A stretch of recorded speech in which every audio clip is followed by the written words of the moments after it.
সিলেট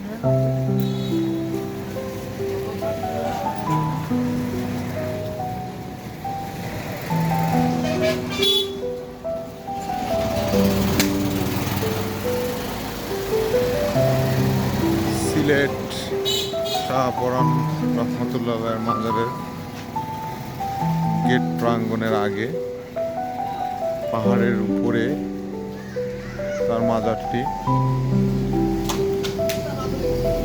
হচ্ছে মাজারের রাস্তা ঢোকার।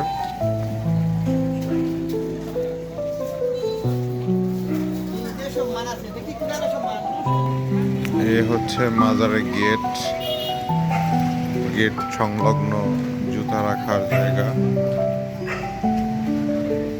মাজার গেট,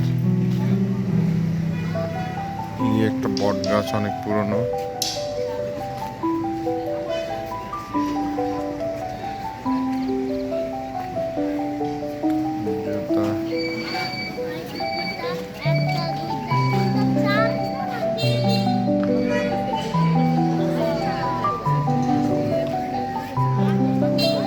হচ্ছে একজন নায়ক, ইয়ং নায়ক। হচ্ছে উপরে যাইতে হয় সিঁড়ি থেকে।